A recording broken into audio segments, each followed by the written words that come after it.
¿Qué cualidades tienen los grandes líderes? ¿Cómo influye la felicidad de los trabajadores en su rendimiento? ¿Quieres conocer claves prácticas para mejorar como líder? Si te interesan estas y otras cuestiones, te invito a que nos acompañes a lo largo del programa de hoy. Muy buenas noches, mi nombre es Fabián Villena y esto es Actitudes Positivas.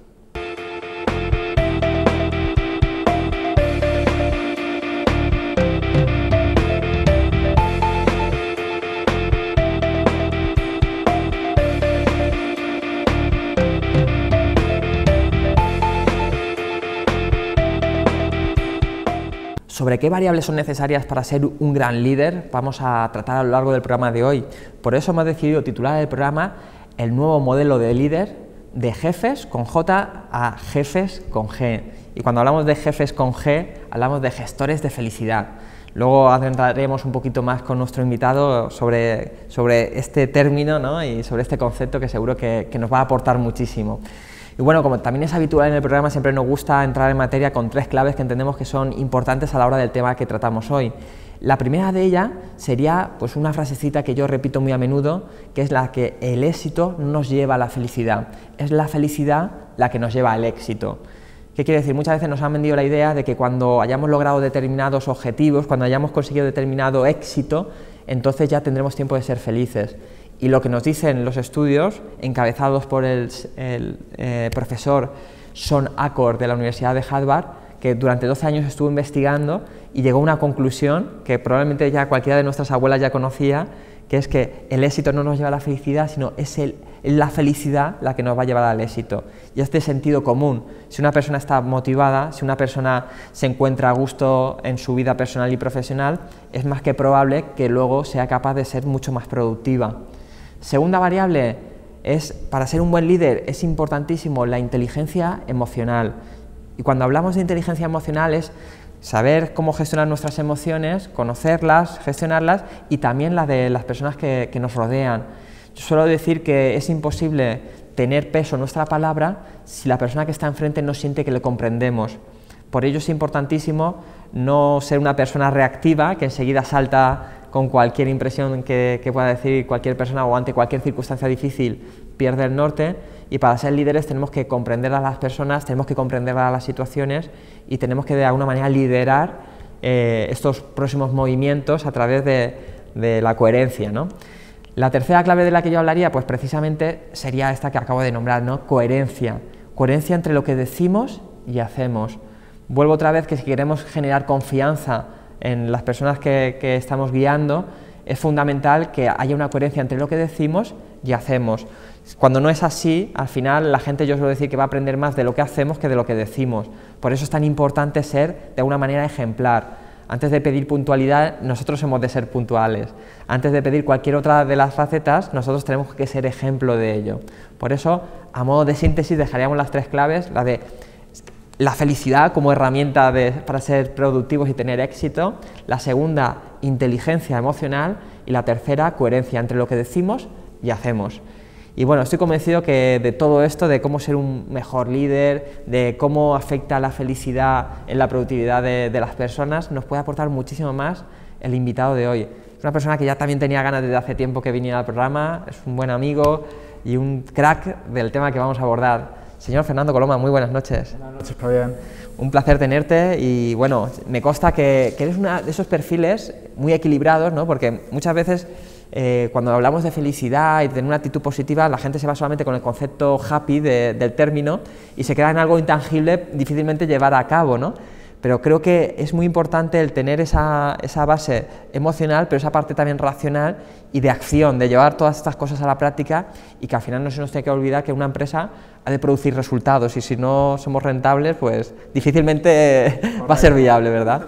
Bueno, para aquellos que no conozcan todavía a Fernando Coloma, podemos destacar de él que es fundador y director de Avanza de Recursos Humanos. También es director de recursos humanos en diversas empresas y también es docente del máster en gestión y dirección de recursos humanos del Instituto de Organización Empresaria. Además también, pues bueno, de alguna manera él quería que destacáramos que sobre todo se siente agradecido con su familia, que son de esas personas que le ayudan y le acompañan a que, ya que él está viviendo de su gran pasión, pues ellos le acompañan en que esto sea viable, ¿cierto? Acompañan con los horarios. Exacto. Acompañan con los horarios a veces que no suele acompañar la docencia con la familia en algunos momentos. Sí, de hecho, más de una vez te he preguntado de cómo lo haces, ¿no, Fernando? Porque ser director de recursos humanos en diversas empresas, además también dar formación y además tener hijos, y me consta que eres una persona implicada, no debe de ser fácil, ¿verdad? Bueno, la primera pregunta que te haría, ligado con el título del programa, ¿no?, que hablamos de el nuevo modelo de líder de jefes con J a jefes con G, como gestor de felicidad. ¿En qué consiste esto de ser un gestor de felicidad? Pues como tú bien apuntabas antes, el gestor de felicidad hay que quitarle esta parte un poco hippie, ¿no? Cuando oyes el nombre, yo reconozco que, como tú bien decías, yo tengo una parte bastante racional. Y cuando empezó todo este movimiento de gestores de felicidad y tal, claro, al principio te quedas un poco con la parte del humo. Luego vas profundizando y te das cuenta que hablar de gestores de felicidad dentro de las compañías no es hablar de cambios de modelo de liderazgo, que eso por sí mismo no tendría un resultado, sino que estamos hablando de cambios de modelo de cultura de empresa. Es decir, no entender ya la relación con el empleado desde una manera de ordeno y mando, de las jefaturas que podemos entender por tradicionales hasta los años 70, 80, de una estructura más jerárquica, más piramidal, con personas que dicen que se hace y personas que hacen, sino un modelo de gestión en el que la cultura de la empresa acompaña a que estos líderes, más que jefes, de lo que se encarguen es de conseguir que las personas de su equipo estén haciendo aquello que saben hacer mejor durante la mayor cantidad de tiempo posible. Al final se trata de conseguir que las personas, cuando nos sentimos integradas, nos sentimos motivadas y nos sentimos contentas con lo que hacemos, somos más productivas. Aparte, hay muchísimos estudios que demuestran que el grado de compromiso o el grado de productividad de una persona comprometida o de una persona feliz con lo que está haciendo es más elevado que aquellas que no lo están. Y esto es una realidad que, bueno, que es en lo que estamos trabajando, ¿no?, en lo que procuramos trabajar dentro de las direcciones de recursos humanos ahora mismo. En concreto hablaba Sonacor de que una persona, solamente por tener estas variables de estar más motivada, de estar más feliz de alguna manera en su trabajo, ya es un 30% más productiva. Exacto. Incluso también hablan de datos en el área comercial, una persona que está motivada y que está feliz puede ser normalmente hasta un 56% más rentable para la empresa. También hablabas de alguna manera de insertar una cultura, ¿no?, dentro de la empresa. ¿Hasta qué punto es importante también que haya una coherencia entre todas las áreas? Correcto. Mira, es una parte importante, porque al final las direcciones de recursos humanos por sí mismas no se puede cambiar un modelo cultural. Al final las empresas son iguales que las personas, normalmente que la persona que lo fundó o normalmente de las personas que se han ido implicando en ese proyecto. Entonces, no sirve de nada que digamos nuestro modelo de gestión de liderazgo tiene que ser este, si nosotros a nivel interno estamos haciendo otra cosa completamente distinta. Al final, el cambio tiene que venir motivado por la propia dirección de la empresa, es decir, asumir que un modelo en el cual tener a gente comprometida y trabajar, no se trata de decir vamos a tener gente comprometida, se trata de decir vamos a identificar qué palancas de compromiso podemos mover en nuestros empleados y vamos a ver de qué manera las movemos para lograr que estén más alineados con la política de la empresa. Al final esto es productividad. Yo en clase siempre digo lo mismo, digo, no nos olvidemos que al final nuestro trabajo es que la empresa gane dinero. Si me preguntan ¿cuánto dinero? Pues una cantidad indecente de dinero, ¿vale? Hay que ganar mucho dinero, pero esto no está reñido con lo otro, al revés. Lo que estamos haciendo es que favoreciendo esas medidas de conciliación, de compromiso, de engagement en inglés, que está más de moda, ¿no?, está mejor visto, estamos aumentando la productividad de la empresa, pero esto quien se lo tiene que creer es el gerente. Es el primero que se lo tiene que creer y luego todos los compañeros. Entonces, el pulso realmente difícil es cuando la cultura corporativa tiene que acompañar a ese cambio. Al final, tú lo has dicho al principio, comentabas en la introducción que al final tenemos que servir de ejemplo. Entonces, yo he sido director muchos años de una empresa que eran cadenas de tiendas y al final, si el jefe era ordenado, la tienda era ordenada, y si ibas a otro sitio y el jefe era más, no sé cómo decirte, le gustaba todo de manera más desordenada, pues al final pues la gente pues también era desordenada, porque al final la gente hace lo que ve. Entonces tú no puedes estar pidiendo de manera consecutiva a la gente compromiso, si tú no tienes un compromiso también con ellos. Ahí hay una parte que es el contrato emocional entre las partes. O sea, no se trata del papel que tú y yo firmamos, por el cual tú me das un trabajo y yo voy a trabajar aquí, porque ese papel realmente no es lo que va a marcar la relación laboral. Lo que va a marcar la relación laboral es qué percepción tengo yo de cómo me está tratando la empresa y qué percepción tienes tú de qué rendimiento te estoy dando yo a ti. Entonces, en ese punto de equilibrio es en el que nos movemos. Con lo cual, la parte de compensación, la parte de retribución, tiene una parte que es fija, que es económica, que normalmente, hablando pronto, son habas contadas, es decir, pues tienes el convenio, tu pacto, el modelo de equidad interna que haya fijado la empresa, pero luego tienes una parte de gestión que es el salario emocional. Es de qué manera tú te diferencias, de qué manera tú retribuyes y de qué manera tú consigues que las personas que están en tu equipo se alineen con los objetivos de la compañía y perciban en la compañía un valor que no van a percibir fuera de la compañía. Ahí es donde el gestor de felicidad, donde el jefe con G, es donde cobra mayor sentido, ¿vale? Nos gusta hablar a veces de estilos de liderazgo, es decir, si en una empresa el estilo de liderazgo debería estar claro, no debería de haber tantos estilos de liderazgo como jefes hay en la organización, porque eso al final genera una falta de coherencia interna, es decir, en este departamento esto, en este departamento esto.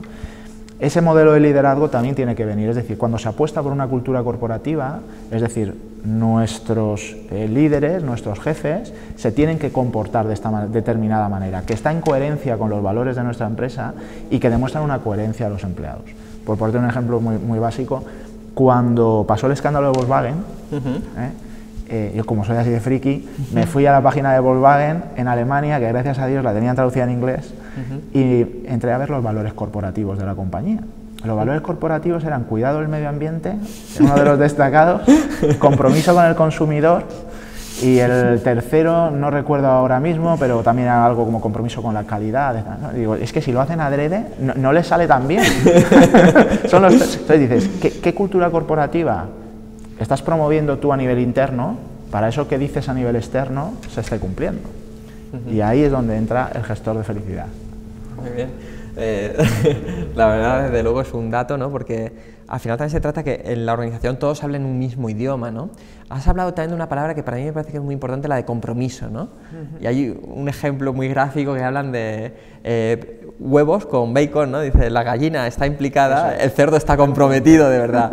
Claro, todos queremos tener en nuestras empresas gente que esté comprometida de verdad, ¿no? Y que vaya hasta las últimas.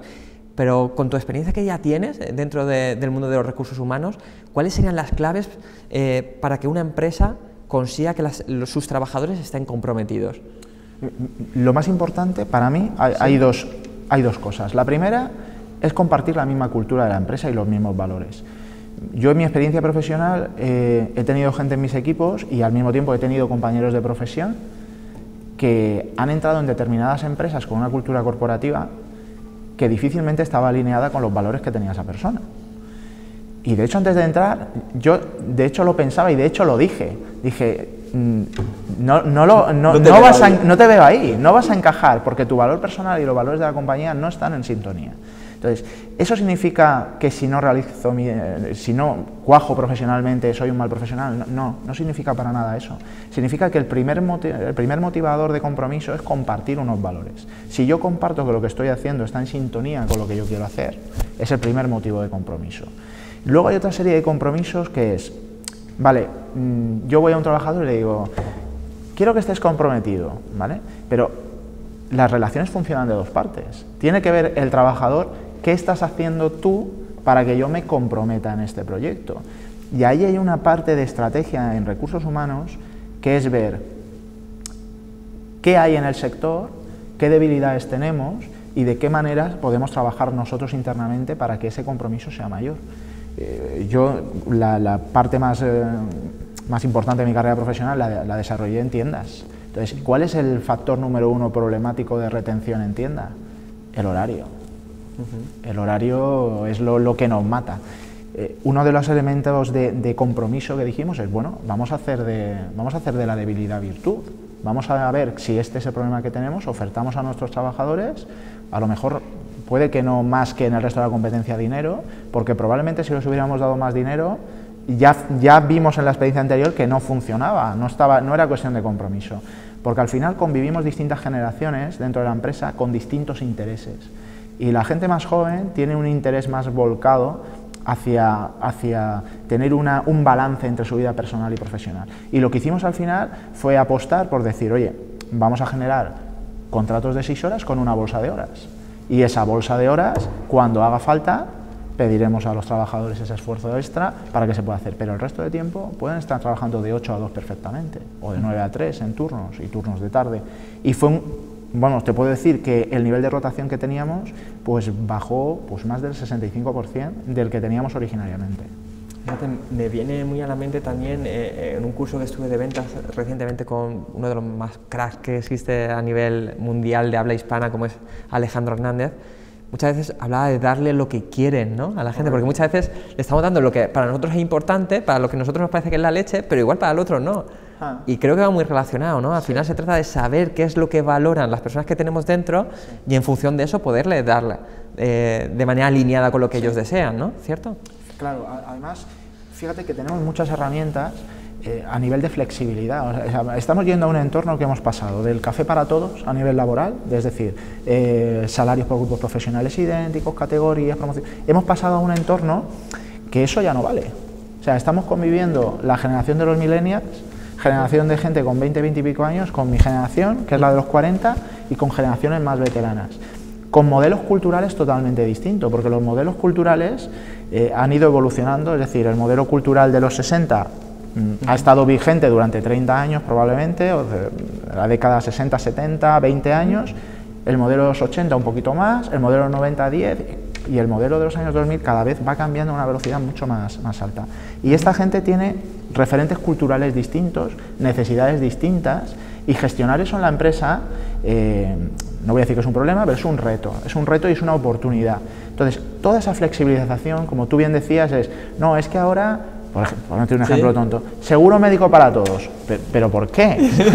¿Sabes? Habrá quien no lo quiera. Entonces, permitir esa flexibilización, la conciliación, la irrupción de las nuevas tecnologías ha cambiado el mercado laboral una barbaridad. Estamos hablando de que puedes trabajar en tu casa. No es necesario que vengas a trabajar en un momento dado.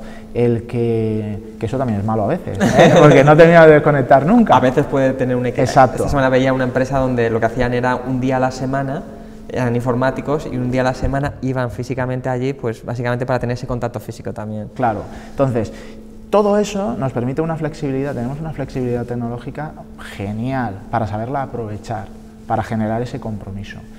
Y es una línea de trabajo en la que creo que debemos de seguir profundizando.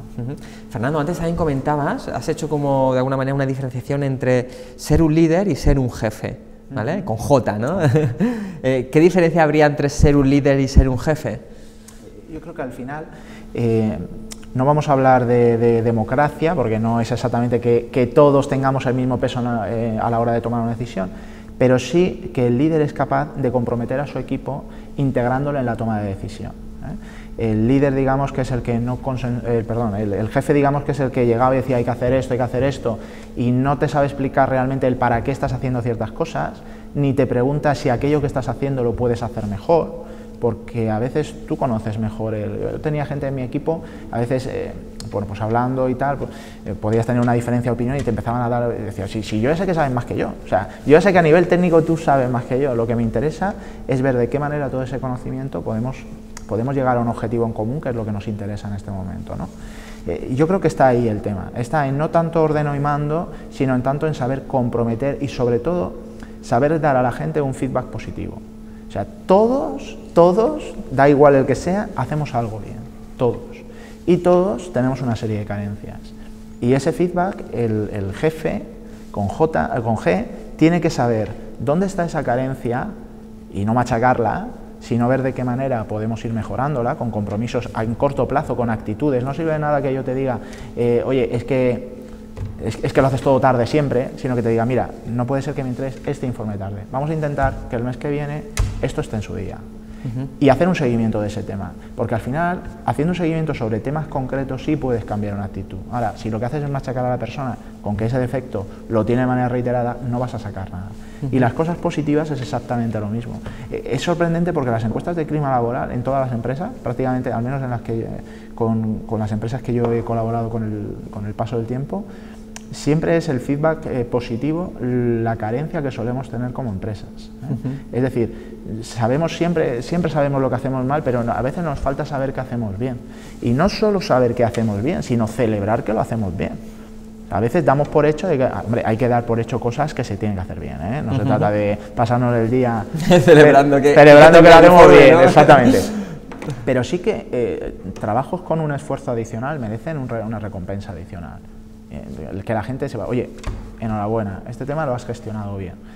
Y yo creo que esa es la gran diferencia, ¿no? El no situarte en una posición por encima de, sino situarte en una posición de ayuda a, de hacer que tu equipo se desarrolle, no de que tu equipo trabaje y ejecute, sino que sea capaz de desarrollarse.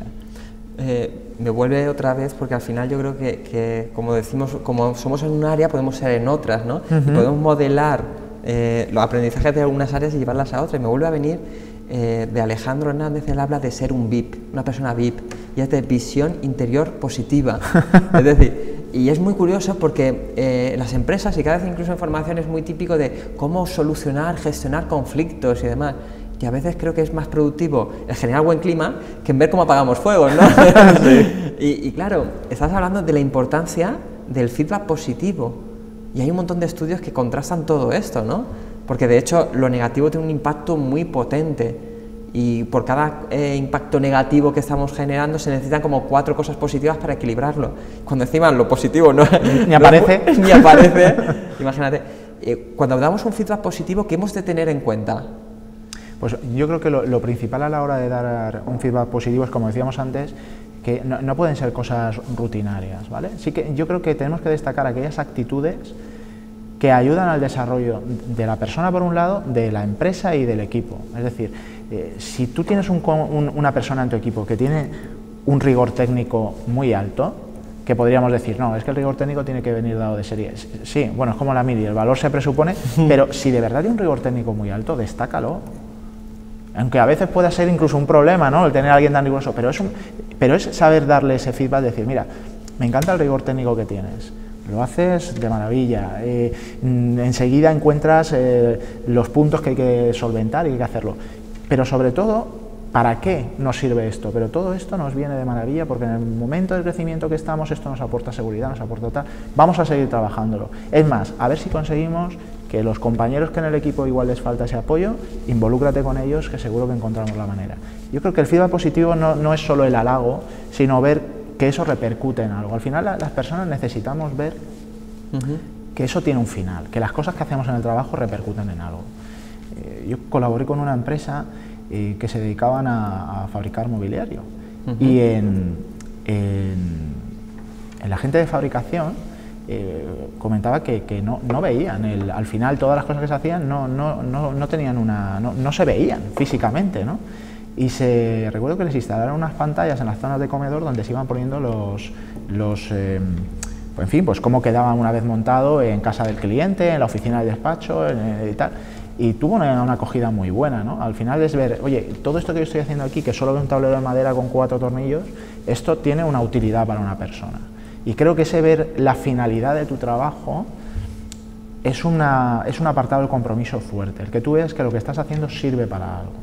De alguna manera va también muy ligado el compromiso con la motivación, ¿no? Porque estamos comentando que cuando estamos haciendo esto, darle un feedback positivo, y de lo que he deducido de tus palabras, 2 cualidades muy importantes. Una, ser concretos de qué es lo que... No te decimos simplemente, al igual que cuando es algo malo, ser genérico no ayuda mucho, decir, oye, eres un torpe, no te ayuda mucho, o eres bueno, pues tampoco te va a ayudar demasiado. En cambio, si le dices en concreto qué es lo que más valoras, ya está siendo un punto importante, y luego entras con una segunda variable que de alguna manera yo lo definiría en una palabra que es propósito, ¿no? El para qué sirve esto que tú estás haciendo, que es justo una de las variables que señala Daniel Pink, que es uno de los grandes referentes a nivel internacional, de como motivación dentro del trabajo. Entonces, de alguna manera, a través de esta fuente de motivación, estamos generando más compromiso. Exacto, al final se trata de que el compromiso tiene que venir dado también por el propio trabajo, es decir, tú tienes que ver que tu trabajo tiene una utilidad. Las personas al final nos sentimos comprometidas porque aquello que hacemos nos repercute un bien intrínseco, una recompensa intrínseca que está en nosotros mismos, no en el factor externo. Pero claro, eso es muy difícil. Por ejemplo, con empresas que están en el entorno de producción, claro, ves a alguien que está en una línea de producción haciendo esto 8 horas, es complicado. A mí no me hables de motivación, ¿sabes? Tienes que intentar ver de qué manera eso... Otras variables. Otras variables. De alguna manera, Fernando, entiendo que la motivación, aquí sería para otro programa que te vengas y explicamos ya temas de motivación, porque me consta que la motivación es diferente cuando estamos haciendo un trabajo puramente mecánico, claro, a cuando estamos haciendo trabajos que de alguna manera requieren capacidad de resolución de problemas, de alguna manera de nuestro uso de la cabeza, ¿no? Hay una pregunta que antes de que termine el programa te la tengo que hacer, que es transversal en todos los programas, es ¿qué importancia tiene tener una actitud positiva pues a la hora de liderar? Yo creo que al final, si tú eres capaz de transmitir no solo una actitud positiva, sino vivir de manera positiva, yo creo que eso al final en tu equipo repercute. Evidentemente no es lo mismo tener un jefe que todo lo ve por el lado negativo, cenizo, vamos, cenizo, que alguien que es capaz de transformar. Yo lo repito mucho en las clases, sobre todo en las clases para MBA, lo repito mucho. No os quedéis siempre con el problema. O sea, vamos a intentar extraer de ese problema qué oportunidades. Al final un problema es una oportunidad de hacer algo de manera diferente. Si nos ha surgido algo por esto, es porque podemos hacerlo de manera diferente. Quédate con la manera de encontrarlo de manera diferente y vamos a ver qué oportunidad sacamos de esto. Yo creo que con eso, si todos los que dirigimos personas, que a veces decimos esto y nosotros a veces en el día a día, a veces también se nos olvida, pero si somos capaces de ver eso, creo que para el equipo es muy motivador y para la empresa sobre todo es muy enriquecedor. Desde luego, y como tú dices también, aunque dirijamos personas, también somos personas y a veces podemos tener ese punto, pero que sea como digamos la excepción y que nuestra actitud en el día a día sea la de una actitud positiva, racional, positivismo inteligente, que suelo comentar. Última pregunta, para cerrar el programa, nos gusta hacerlo pues con un tema musical, siempre entendemos que tenga un tono positivo, estamos en un programa de actitud positiva. ¿Con qué canción te quedarías y por qué has elegido esa? Pues mira, cuando me lo preguntaste, yo por mi quinta me corresponden más por Los Secretos, Nacha Pop y toda esa gente, pero he elegido una canción de un grupo que se llama Taxi, que yo los conocía originalmente como Melón Diesel, que se llama Tu Oportunidad, porque creo que explica muy bien cómo a veces esas cosas que pueden no ser todo lo positivas que sean, realmente son oportunidades que hay que saber aprovechar. Pero esto no son palabras vacías, sino que la canción habla sobre todo de esfuerzo. Y al final las oportunidades solo se logran esforzándose. Es la única manera de aprovechar una oportunidad. Así que por eso la he elegido y bueno, espero que os guste. No, como decía, creo que era Picasso, ¿no? Que te pille la inspiración trabajando, eso es. ¿No? Fernando, te lo digo de corazón, que se me va a pasar el tiempo volando. Igualmente. Se ha quedado muy cortito, se han quedado muchas cosas que creo que podría seguir aportando, así que espero que vuelvas al programa. Cuando tú quieras. Vale. Encantado. Y muchísimas gracias por todo lo que nos has aportado. A ti. Venga, Fernando. Y bueno, a la gente que nos sigue desde casa también nos gusta siempre pues darles un saludo especial a algunos que son un poquito más activos. En este caso quiero dárselo a dos Danieles, a Daniel López y a Daniel Amorós, que nos siguen desde Villena. Un abrazo muy grande desde aquí. Y también recordaros que si queréis volver a ver el programa o poneros en contacto con nosotros, a través de nuestra web en actitudespositivas.com tenéis acceso a todas las redes sociales, a nuestro email y demás, y cualquier sugerencia que nos queréis hacer será muy bien recibida. También a través de intercomarcal.com podéis volver a ver el programa o a través de nuestro canal de YouTube del Instituto de Actitudes Positivas. Y sin más, cerramos con la canción que nos ha recomendado nuestro amigo Fernando Coloma, como es Tu Oportunidad, de Taxi. Hasta la semana que viene, amigos. Intercomarcal Televisió. Per a tu, per a tots.